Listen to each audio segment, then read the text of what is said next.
Several years ago, I was in Western Pennsylvania and was invited to speak at a college in the industrial basin there near Pittsburgh. And I had to take a bus from downtown Pittsburgh out to the campus where these events were being held.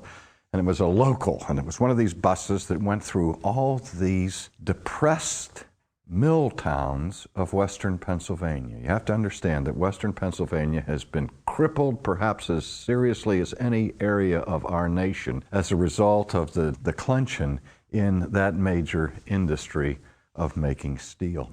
And this was a late fall day, and the bus itself was dirty and the windows were grimy, and it cast a pall of gloom as one looked out the windows on this gray November day.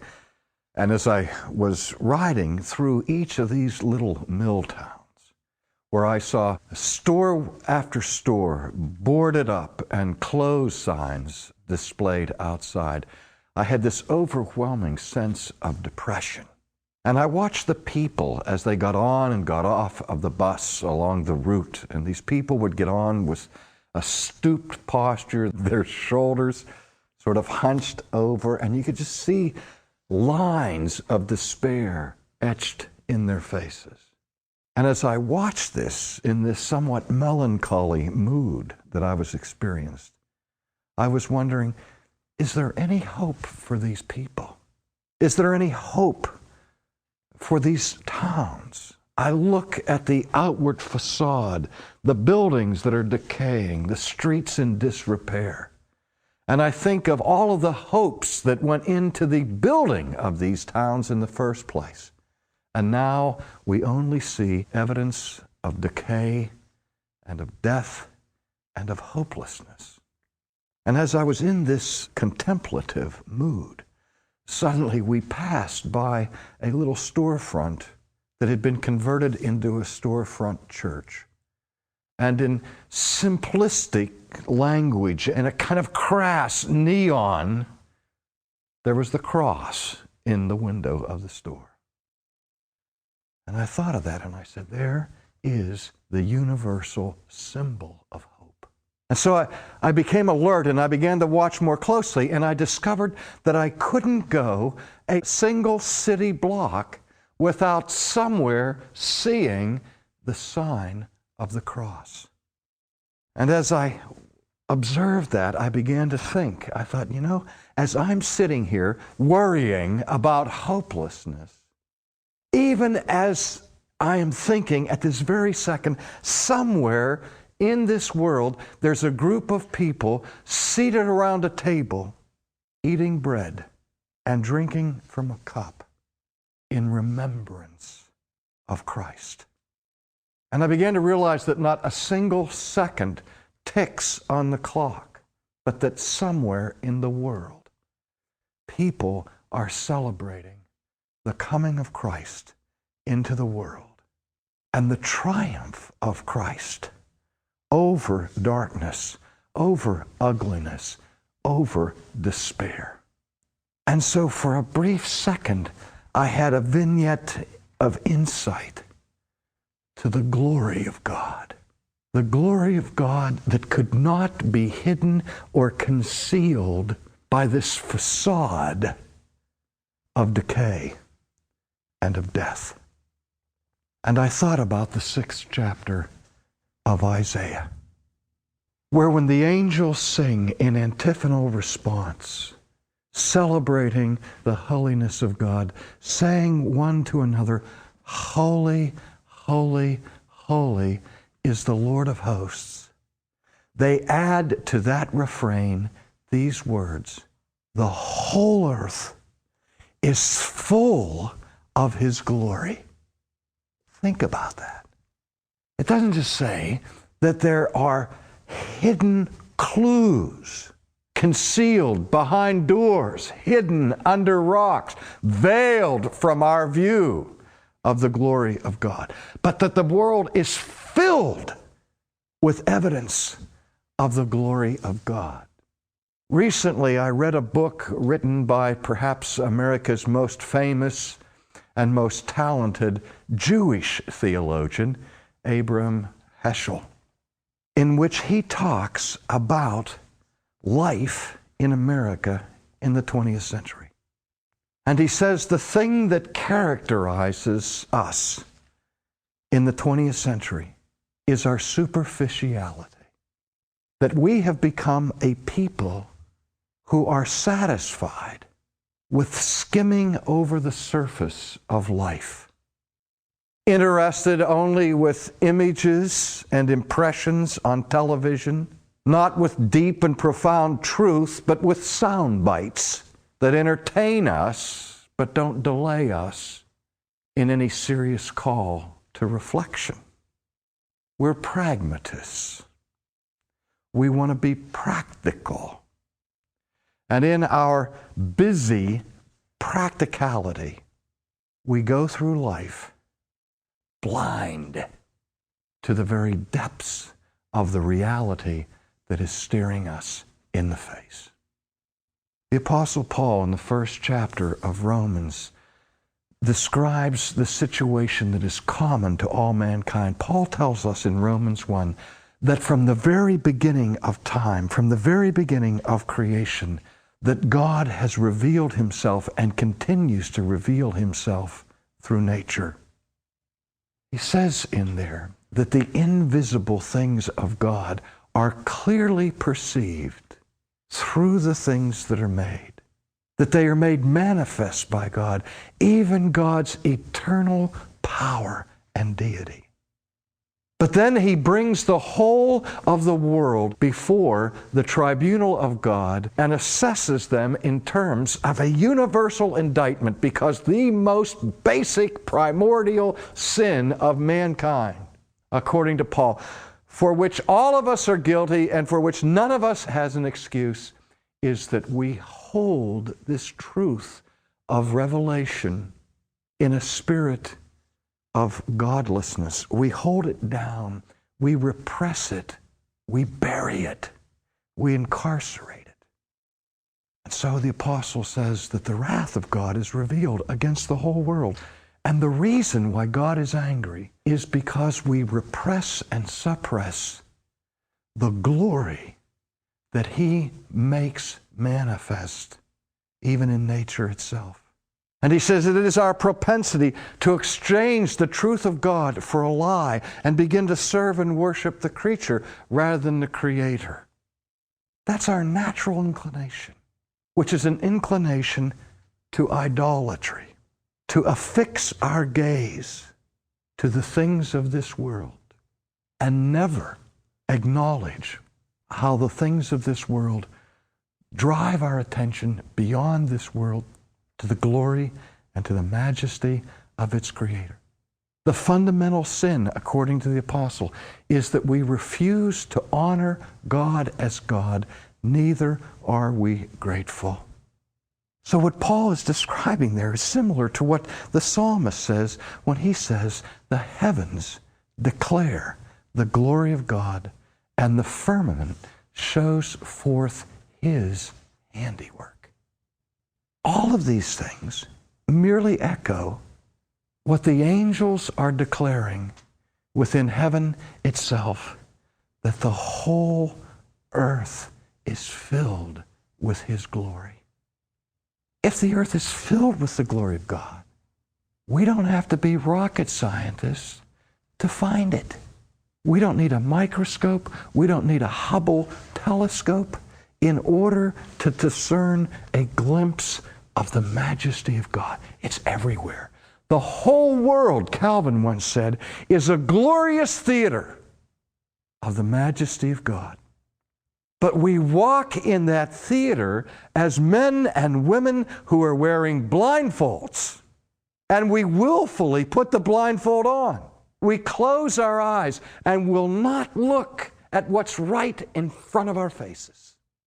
The manifest clarity of the majesty of God. It's all around us. And like the Jewish theologian Heschel indicates, that somehow we've become inoculated to it, inured to it. We've lost our capacity for amazement. we have trivialized the theater of divine glory and walk through it impervious to its wonder and to its awe. Now, I want us to see here the contrast between our response to the manifestation of the glory of God and to what Isaiah describes takes place in his vision. As he hears the seraphim crying, "Holy, holy, holy is the Lord of hosts. The whole earth is full of his glory." The very next thing that he says in this text is extraordinary.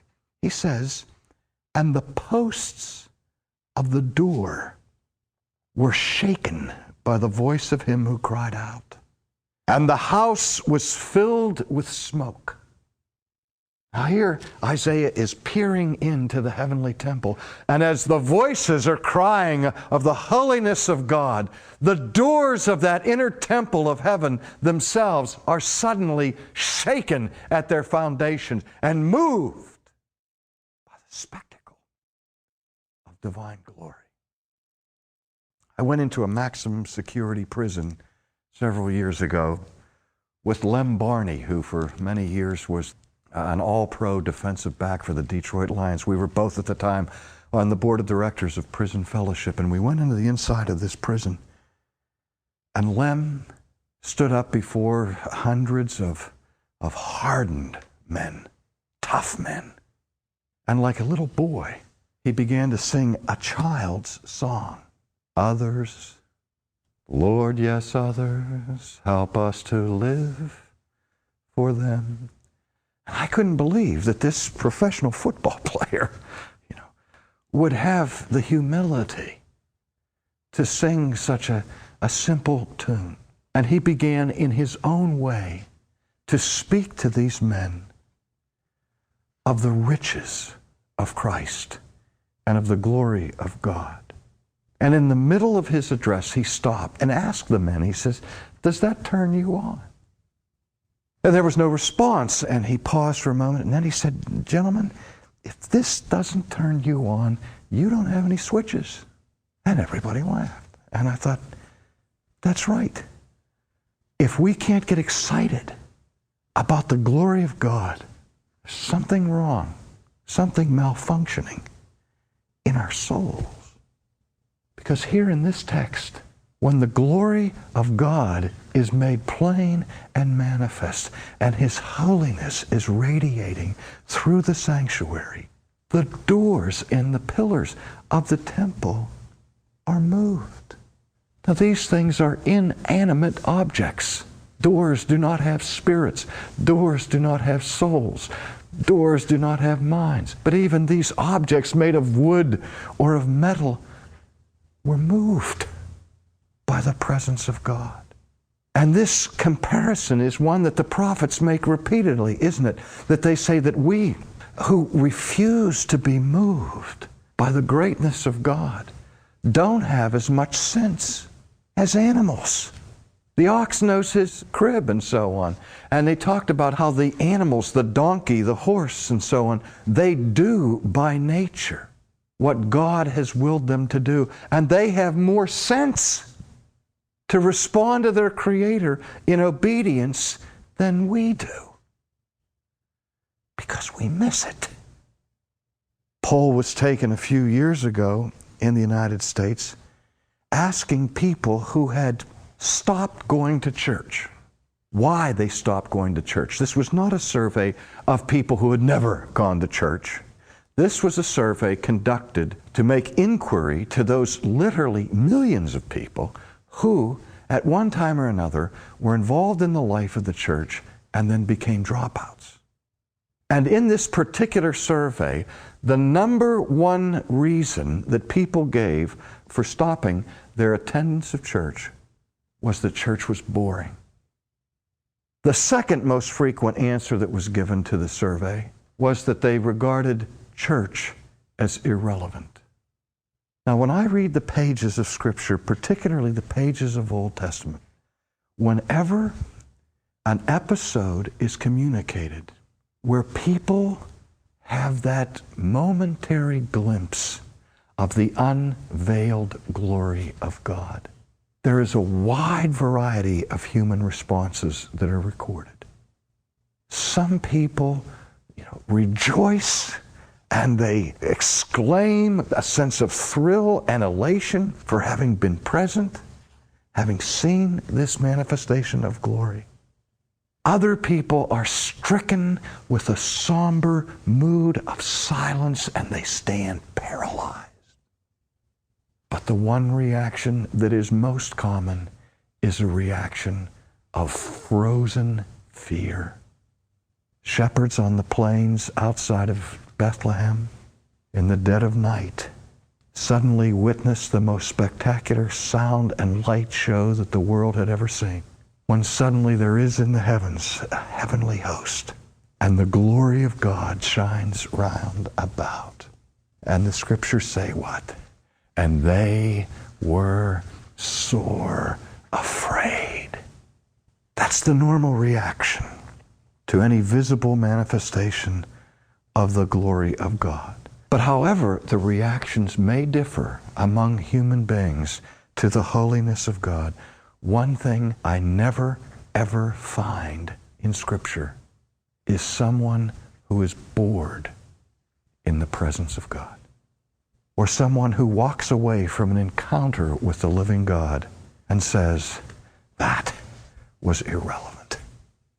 There is no encounter a human being could ever have that is more relevant to daily life than meeting up with the living God. If people are bored in church on Sunday morning, what that tells me is that somehow the presence of God, the character of God, the God who really is not made manifest there. I had a woman come to me one day who was bitter and angry, and she was angry with her minister. And I said, what's the matter? She said, I'm so angry at my minister. And I said, why? She said, because I've come to the conviction that he systematically does everything in his power to conceal the character of God from us on Sunday morning. He's so afraid that someone might be offended, that someone would not like to hear that God is holy, or that God is sovereign, or that God is capable of wrath, that he never talks about that. He has disarmed God. He has defanged him, taken away his claw and his tooth. He's taken away anything that might be fearful, and so that God now becomes innocuous, and we're bored to death. You were not created to be bored by the glory of God. You have to be spiritually dead to be bored by the glory of God. For God's glory fills the world. When is the last time you noticed it? In our Coram Deo thought for this day, I would like us to think about the question, how practical is pragmatism? How practical is it really to go through life being so concerned with the busyness of the moment that we never stop to penetrate the surface, when we understand that just below the surface are 1,000 points of light? Not political light, not social light, but the light of the radiance of the glory of God. There is nothing more practical, nothing that changes our practice more radically than coming face to face with the glory of a holy God. The evidence of it is all around you. If you haven't seen it, perhaps you've been blindfolded, and it's time to take the blindfold off and to open your eyes to the glorious theater of the glory of God that's all around you.